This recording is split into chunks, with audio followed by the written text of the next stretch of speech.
ایک عقاب کی عمر تقریباً 70 سال کے قریب ہوتی ہے۔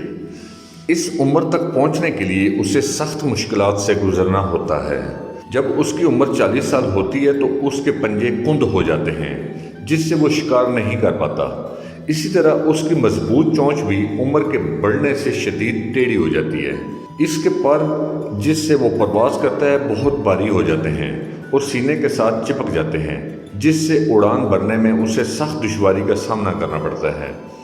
ان سب مشکلات کے ہوتے ہوئے اس کے سامنے دو راستے ہوتے ہیں، یا تو وہ موت کو تسلیم کر لے یا پھر 150 دن کی سخت ترین مشقت کے لیے تیار ہو جائے۔ چنانچہ وہ پہاڑوں میں جاتا ہے اور سب سے پہلے اپنی چونچ کو پتھروں پر مارتا ہے، یہاں تک کہ وہ ٹوٹ جاتی ہے۔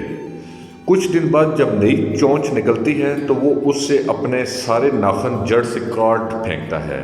پھر جب اس کے نئے ناخن نکل آتے ہیں تو وہ چونچ اور ناخن سے اپنا ایک ایک بال اکھاڑ دیتا ہے۔ اس سارے عمل میں اسے 5 ماہ کی طویل تکلیف اور مشقت سے گزرنا پڑتا ہے۔ 5 ماہ بعد جب وہ اڑان بھرتا ہے تو یوں محسوس ہوتا ہے جیسے اس نے نیا جنم لیا ہو۔ اس طرح وہ 30 سال مزید زندہ رہ پاتا ہے۔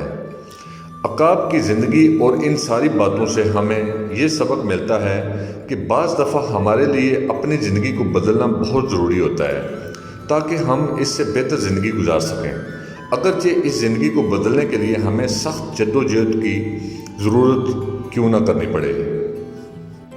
ہمارے اس چینل انفو رائڈر کو سبسکرائب کریں۔ ویڈیو اچھی لگی ہے تو لائک کر دیں، اگر سبسکرائب نہیں کیا تو سبسکرائب کر دیں۔ ملتے ہیں نیکسٹ ویڈیو میں۔